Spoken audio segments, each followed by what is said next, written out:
अल्हम्दुलिल्लाहि रब्बिल आलमीन वस्सलातु वस्सलामु अला सय्यिदिल मुरसलीन व अला आलिहि व अस्हाबिहि अजमाइन अम्मा बाद।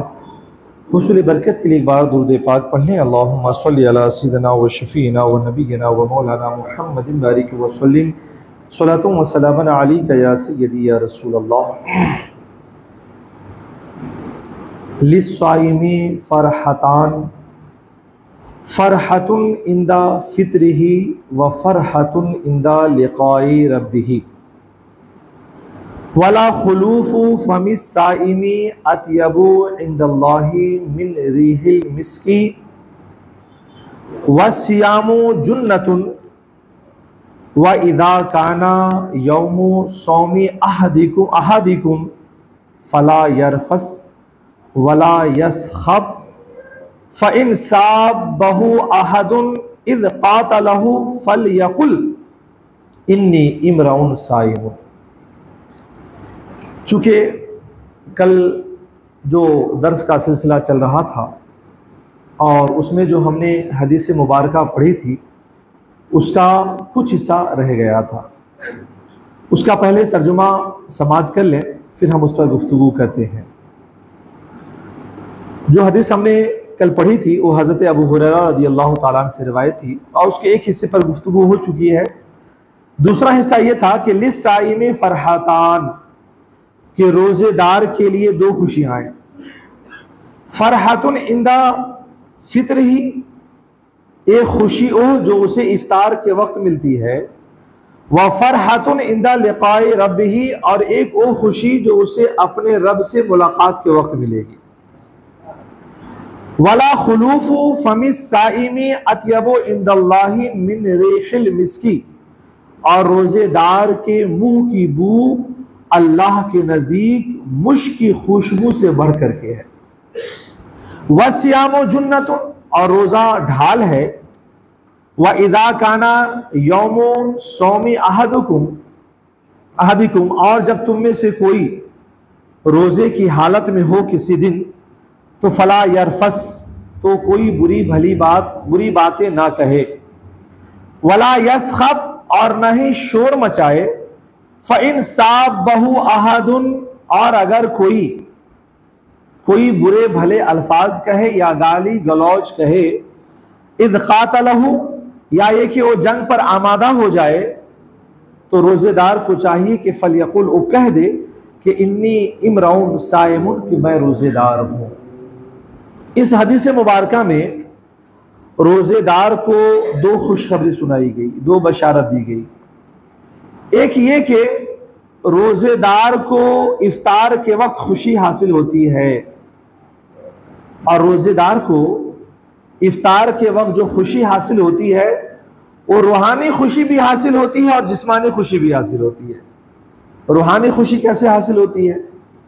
वो ये कि जब इंसान एक रोज़ा मुकम्मल कर लेता है तो इफ्तार के वक्त उसे इस बात का एहसास होता है कि हमने आज की इबादत मुकम्मल कर ली है, और इबादत के मुकम्मल होने पर बंदे को रूहानी खुशी मिलनी ही चाहिए। और जो इस चीज़ को महसूस करता है वो ज़रूर इस बात को भी महसूस करता है कि हमें रूहानी खुशी हासिल हुई है। और दूसरी चीज़ ये है कि बंदा जब रोज़ा मुकम्मल कर लेता है तो रोज़े के मुकम्मल करने के वक्त उसे रूहानी खुशी इसलिए भी हासिल होती है कि रोज़ादार के लिए अल्लाह करीम ने जो अज्र रखा है वो ये कि खुद अपनी रज़ा रख दी है, और वो अज्र सवाब रखा है कि जिसको शुमार ही नहीं किया जा सकता। तो बंदे को एक रूहानी खुशी ये मिलती है कि इस इबादत को हमने मुकम्मल कर लिया, अल्लाह करीम अपने फजल व करम से मुझे ज़रूर अपनी रज़ा अता फरमाएगा। तो रूहानी खुशी इस तौर पे हासिल हो गई। अब रही बात कि जिस्मानी खुशी, तो जाहिर सी बात है कि एक इंसान रोज़े की हालत में मुकम्मल दिन भूखा रहता है और मुकम्मल दिन प्यासा रहता है, और इफ्तार के वक्त जब उसे ग़िज़ा मयस्सर हो और ठंडा पानी मयस्सर हो जाए तो ये जिस्म के लिए सुकून का जरिया बनता है, जिस्म की खुशी का जरिया बनता है। और इस चीज को हर कोई महसूस करता है कि जब तेज भूख लगी हो ना, तो अल्लाह की रोजी भी लजीज ज्यादा लगने लगती है। जाहिर सी बात है कि एक बंदा जब दिन भर भूखा और प्यासा रहा और शाम में जब नेमतें मिली, और यह भी बात जाहिर है कि आम दिनों के मुकाबिल में रोजेदार को इफ्तार के वक्त रोजी और खाना भी पहले से बेहतर मिल जाता है। तो जाहिर सी बात है कि भूखे और प्यासे हालत में जब वो इफ्तार करने जा रहा है, तो भूख और प्यास की वजह से जो ग़िज़ा मयस्सर है उसकी लज्जतें भी वो ज्यादा महसूस करता है, और ये उसके लिए जिस्मानी खुशी का जरिया है। तो गोया के रोजेदार के लिए जो पहली खुशी सुनाई गई वो ये कि उसे खुशी इफ्तार के वक्त हासिल होती है। तो अल्हम्दुलिल्लाह ये खुशी सिर्फ जिस्मानी ही नहीं बल्कि ये खुशी रूहानी भी है। और एक सुनाया गया कि फरहतुन इंदा लिक़ाई रब्बिही, कि रोजेदार को एक दूसरी खुशी वो मिलेगी जो उससे उसके रब के मुलाकात के वक्त मिलेगी। जाहिर सी बात है कि एक खुशी उसे दुनियावी एतबार से दी गई और एक वो खुशी है जो उसके लिए उखरवी एतबार से रख दी गई है। और अल्लाह करीम से मिलने के बाद जो खुशी हासिल होगी ना, ये वो खुशी है जिसको लफ्जों में बयान ही नहीं किया जा सकता। खुद खुदा का मिल जाना, उसकी रजा का मिल जाना, उसके दीदार का मिल जाना, इससे बड़ी खुशी और क्या हो सकती है। और फिर रोजेदार के लिए तो अल्लाह ने दिगर इबादत करने वालों के मुकाबिल में अलग और मुमताज नेमतें रखी हैं, और फिर अल्लाह उस वक्त जो नेमतें अता फरमाएगा ना, वो वही जानता है कि क्या देगा और कितना देगा। लिहाजा उस खुशी को लफ्जों में तो बयान भी नहीं किया जा सकता है। गोया के रोजेदार के लिए दुनियावी खुशी रूहानी एतबार से भी रखी गई और जिस्मानी एतबार से भी रखी गई, और उसके लिए एक उखरवी खुशी भी रखी गई। वला खुलूफु फमी साइमी अत्यबु इंदल्लाहि मिन रिहिल मिस्क, और रोजेदार के मुंह की बू अल्लाह के नजदीक मुश्क की खुशबू से ज्यादा है, बेहतर है। एक बात याद रखिए कि मुंह में जो बू आती है ना, वो कभी दांतों के मर्ज की वजह से आ जाती है, दांत की सफाई ना होने की वजह से आ जाती है। तो इस बू को खत्म करने की चीज क्या है? वो ये है कि इंसान मिसवाक कर ले, ब्रश कर ले, मंजन कर ले, ये बू का खात्मा हो जाता है। और इंसान के मुंह के अंदर एक बू आती है बीमारी की वजह से, उस बीमारी की वजह से आने वाली बू के खात्मे का जरिया क्या है? इंसान दवा ले, इलाज कराए, उस बू का खात्मा हो जाता है। और एक बू वो है जो न दवाइयों से खत्म होती है न मिसवाक से खत्म होती है। वो ये है कि इंसान जब भूखा रहता है तो पेट को खाना और पानी ना मिलने की वजह से वो बू आती है। रोजेदार ने इसको महसूस किया होगा कि बू एक अलग ही कैफियत की होती है। और भूखे और प्यासे रहने की वजह से जो पेट से बू आती है ना, उसी को अरबी जुबान में खुलूफ कहा जाता है। तो यहां पर जिस बू की बात की गई है वो दांतों की गंदगी की वजह से नहीं, वो बीमारियों की वजह से नहीं, बल्कि भूखे और प्यासे रहने की वजह से जो बू आती है ना, उस बू की बात की गई है। और चूंकि बंदा ये भूखा और प्यासा अल्लाह की रजा के लिए रहता है, तो अल्लाह ने उसका अजर ये रखा कि ये जो भूख और प्यास की वजह से उठी है, अल्लाह ने फरमाया कि ये बू मुझे मुश्क की खुशबू से ज्यादा बढ़ करके। एक बात याद रखे कि जाहिर सी बात है कि ये जो चीजें मुंह से आती है भूखे और प्यासे रहने की वजह से, ये भी एक बदबू है। तो ये फिर अल्लाह को पसंद क्यों है? याद रखें कि ये अल्फाज कहना इसलिए नहीं है कि अल्लाह इस बू को पसंद करता है, बल्कि इसलिए कि रोजेदारों पर अल्लाह करीम अपनी शफकत और मोहब्बत का इजहार फरमा रहा है।